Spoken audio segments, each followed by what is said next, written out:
This is the conversation. Virginia's getting ready to go. So I'm going to stop by saying... Stop. I'm going to stop. She's from Boston.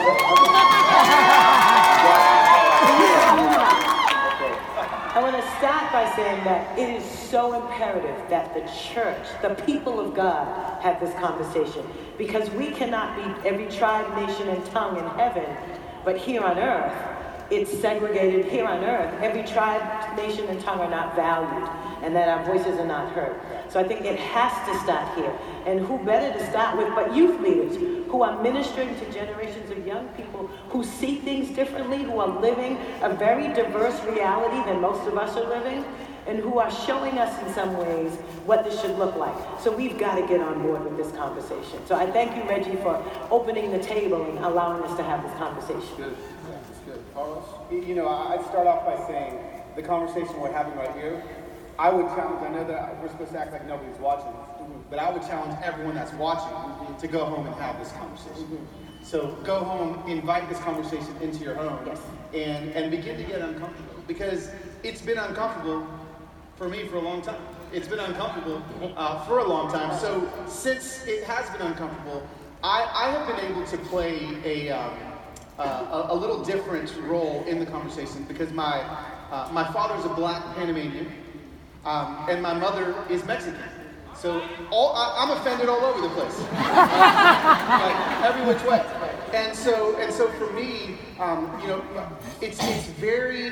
There's been all sorts of emotions I've had to deal with over the. Let's just be honest, the last 2 years that I've never had to confront before. And my children are having to confront emotions they've never been able to have before. You know, I remember, and again, we've got a mixture of Republicans, Democrats, and like we said at the beginning of this is not a political issue, this is a church issue, this is a Christian issue. But the day after the election, you and you were on your way to do a podcast with us, and we got in a conversation. I was completely shocked. Yeah. Because I thought, seems like things are going okay. But and I did. You did. And so I want you to tell what happened that day. Yeah. So we got 3 kids. My wife and I had 2 biological kids. We adopted our third. And our 2 biological children came out different shades. One came out white, and one came out not white.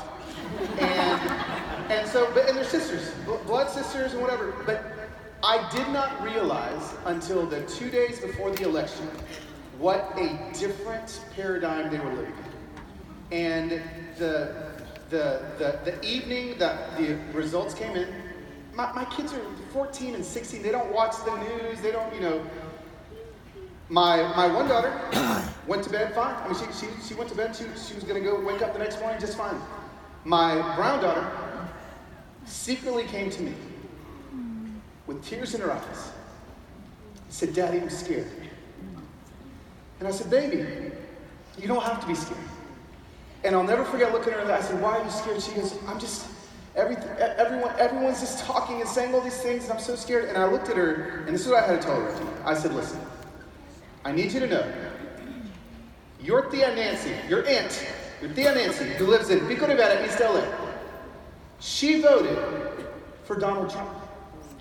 And she loves you. And I needed to put skin and a heart around what the media was creating for her to see.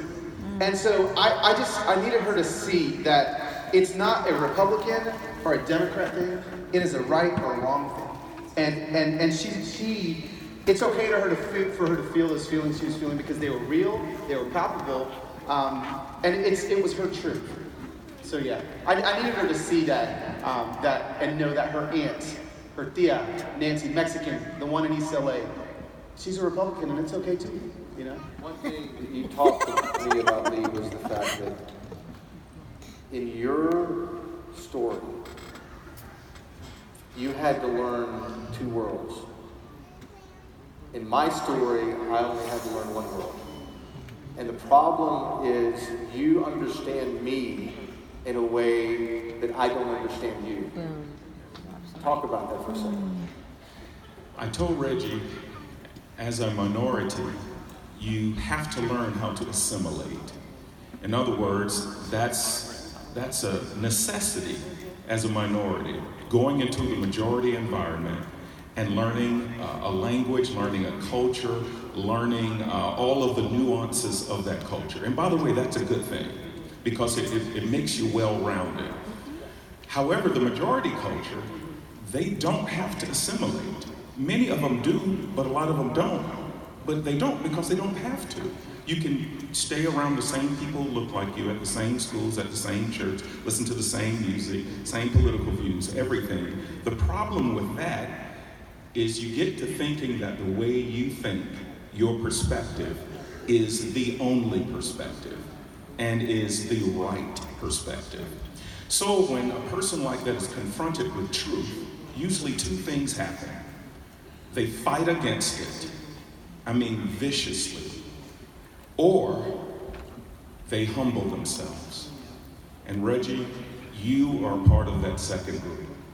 And humbling means, you know what? I'm gonna put myself in the posture of a learner. Sam, what are you thinking? I'm thinking that same thing Lee's thinking, that's one.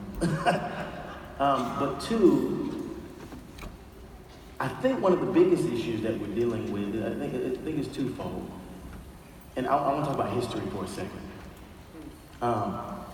One of the things that I've realized, because I'm able to sit with you and I'm able to have, and Andy has talked about it, we talk to Andy a lot about race issues now.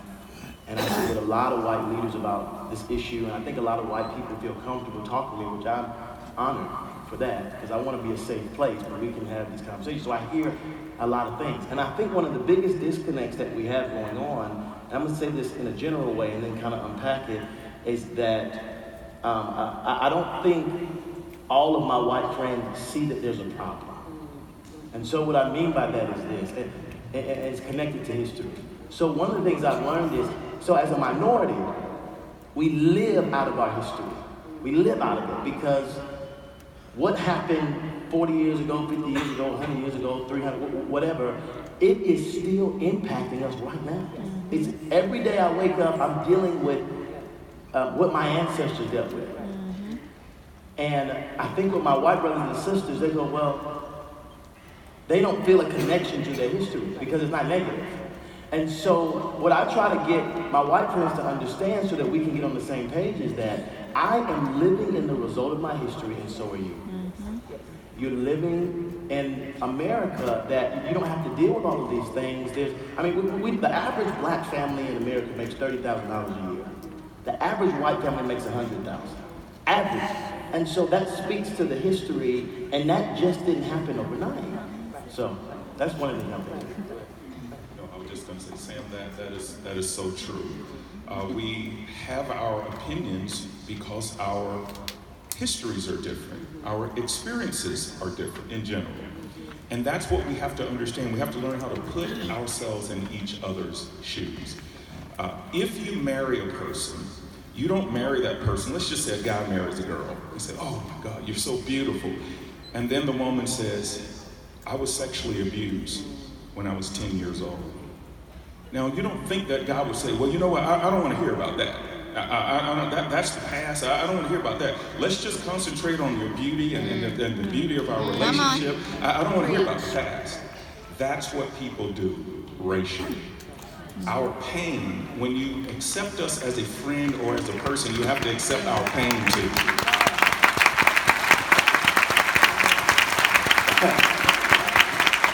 Virginia's having a spiritual moment over here, so I'm going to let her keep talking for just a second. I know you got something to add. Yeah. So there's a couple of things I want to go into. Even the language that we use. So the fact that we have been, I like to use the term brainwashed to call ourselves minority. So initially that word minority referred to numerics, but it also has an undertone, a negative connotation to it in that it says a thing of value, that you're less than, we're less than. So in spaces I would go, and I've grown up in predominantly white schools, and I've been the only black person in the school, and then in the church context, I was in a majority black context. So the black church gave me a voice, told me I was young, gifted, and black. And so when I would go to school and hear the N-word and told I was a minority, I would come to church and hear I was young, gifted, and black. And I was vice president of the choir and director of this, and they valued it and esteemed me. But yet when I got into certain circles, it was as if my story, my truth, wasn't truth. No, you're not discriminated against. Oh, yes, I am. And sometimes it's even worse in the church. I'm not just talking in the school or in the community. I'm talking about in the church, to go places and be devalued as a human being because my story's a little different. It just appalls me. And I want to see the church, the people of God, the called out ones, embrace and understand. Just like I know who Medea is and Mrs. Doubtfire is, you need to know who Medea is and who Mrs. Doubtfire is. Just like I get to clap on 1 and 3 and 2 and 4, you need to learn how to rock in 2 and 4 every now and again. So I think it's something that, come on. So I think it's something that we've got to learn each other and love each other so we can really be reconciled, brought back together. Can I talk about the music thing for just a second? Y'all listen to Barry Manilow ever? I mean, is that ever like Barry Manilow? Yeah. Is it the same Barry? I mean, it's a different Barry. We got a Barry White, and then we have Barry Manilow. Last night,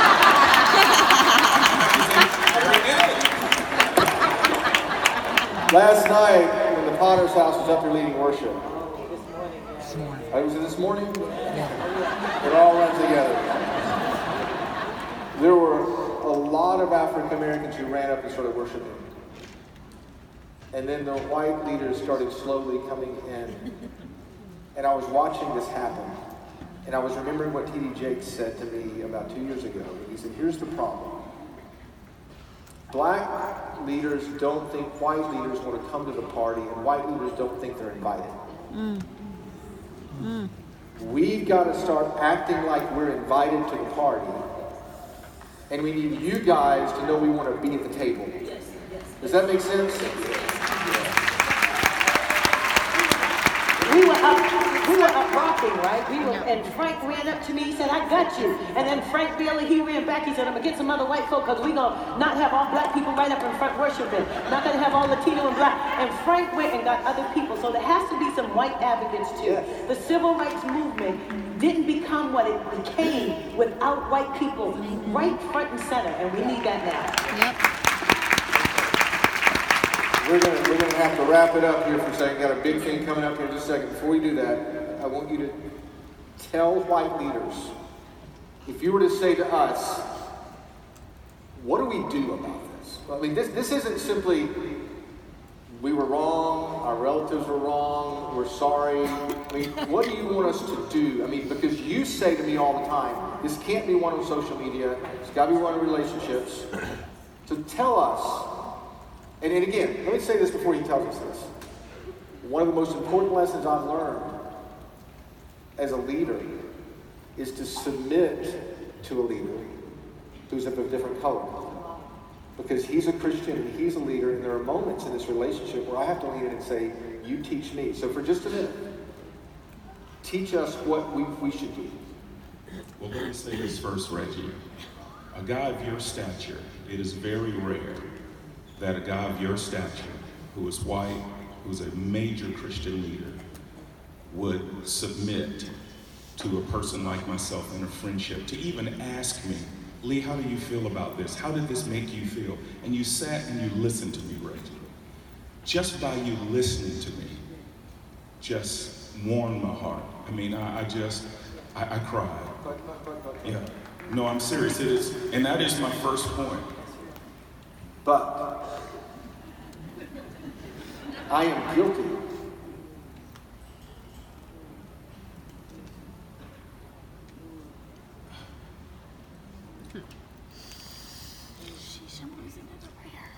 Well, we are all... I'm submitting, but let me finish.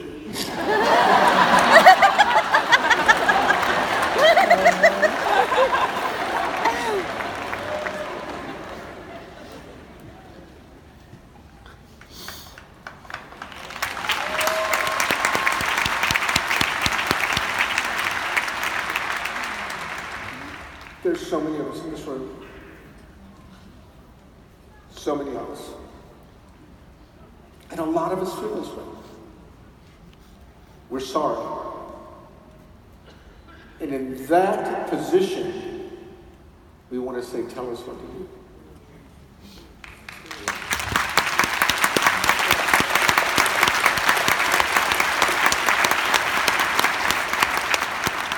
I'm going to mention one scripture, and then I'm going to tell them what to do practically. Read John chapter 4, how Jesus, who was a Jew, dealt with a minority, a powerless person who was a Samaritan. Look at what he did, how he went to her, how he stepped into her world, how he valued her, how he asked for a drink of water to put his Jewish lips on a Samaritan cup. She says, how you being a Jew ask me, a Samaritan, for a drink of water? You know what that did to that Samaritan? It gave her value. Because here's the person in power saying, I have something that I need to get from you. And Reggie, that's what you did for me. So what do we need to do? First of all, listen to each other. So we need the majority culture, whites, to listen. Number two, we need you to believe us. Because sometimes you can listen and then you can say, yeah, but what about this? Yeah, but what about that? Yeah, but what? So you're listening, but you don't believe what we're saying.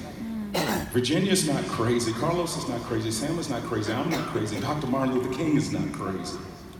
We're not delusional. So believe us. Thirdly, befriend us. That means establish a relationship. And then, fourthly, what will happen is you will start to gain compassion. You care about people who you know. You see, it's looking at TV is different than being at a table in somebody's living room and hearing their story. Lastly, stand up for us. What does that mean? You're really not standing up for us, you're standing up for righteousness. Yes. You're standing up for God's standard. Listen to us, believe us, befriend us, care for us, stand up for us. And Reggie, you have done those things. Thank you so much.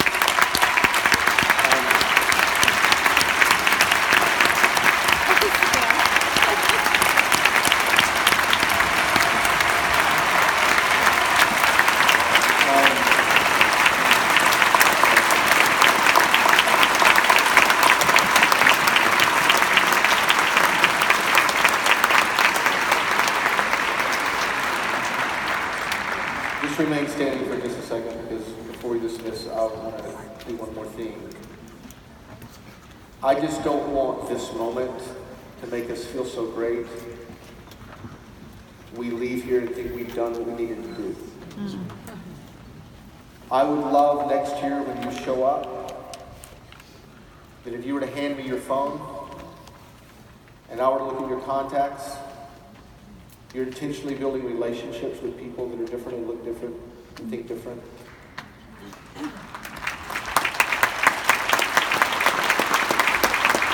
That we are intentionally showing children and teenagers, Black people, Hispanic people, white people, Asian people, Indian people, and we're putting them in front of them, men and women, because the more different people they see demonstrating and speaking to them about who God is, the bigger God gets.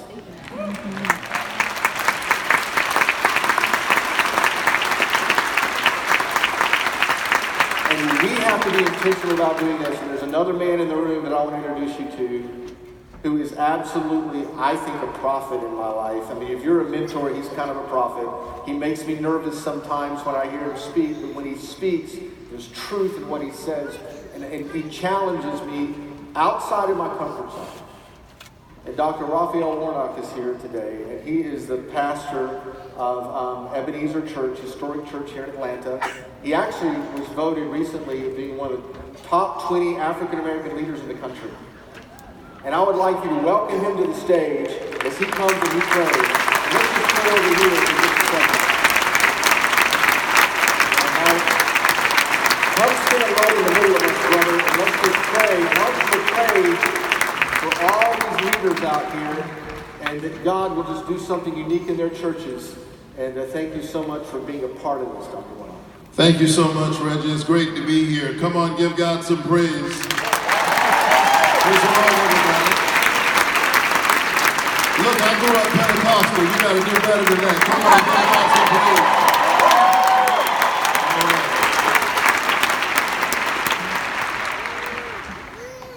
I want you to reach out and join hands, or maybe just stand a little closer, touch shoulder to shoulder.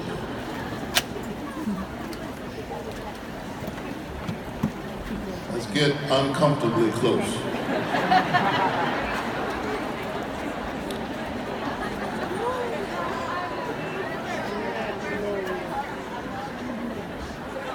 Lee, the only story that I like even more than Jesus' encounter with the Samaritan woman is his encounter with the Canaanite woman, or the Syrophoenician woman, because she had a daughter who was in trouble.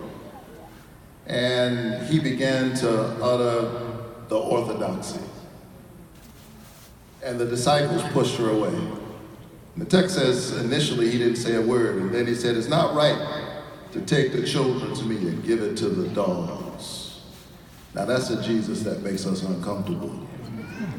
And what I like about that story is she pushes him and says, even the dogs desire the bread. She helps him.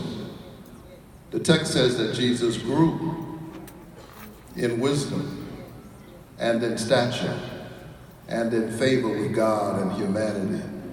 And the more we talk to folk who are on the other side, they push us towards our destiny so that we might be all that God is calling us to be. Is that all right? Will you bow with me in prayer? And I saw a great multitude of men, women, boys and girls standing shoulder to shoulder. They were diverse and variegated. They hailed from the far corners of the earth. They looked into each other's eyes, and they were not afraid. And so I asked the one standing there, sir, what is this? And he said, it is the kingdom of God imbued with love and justice. And so I asked the angel standing there, where is this? He said, it exists in a real sense already in the hearts of those who have the courage to believe and struggle. And so I asked, when is this? And he answered, when we learn the simple art of loving each other as sisters and brothers. And so, gracious God, prick now our hearts until we are made new creatures. May the gospel call us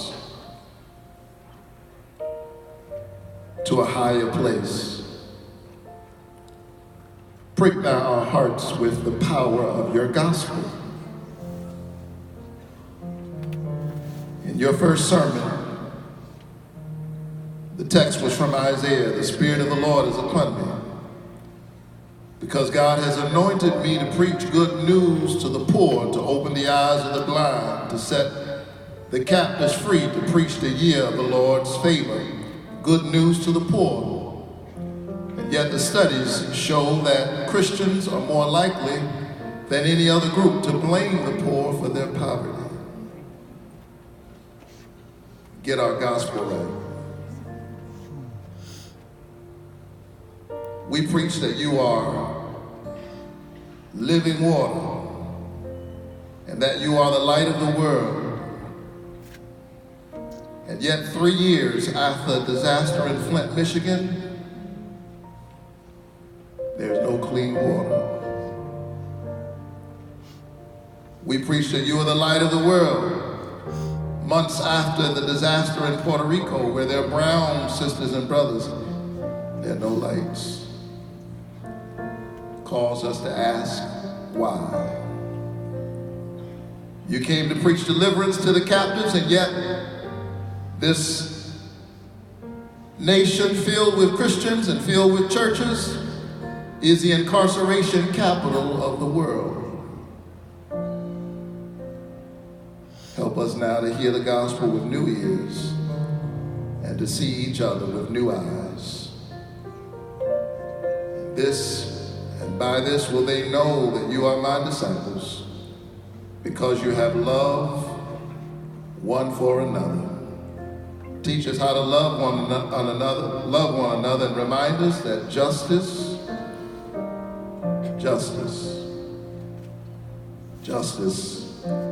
is what love looks like in public. So give us courage, give us wisdom for the living of these days and the facing of this hour. In the name of Christ, who is our liberator and our Lord. Let the people of God say amen. Amen. Come on, hug somebody.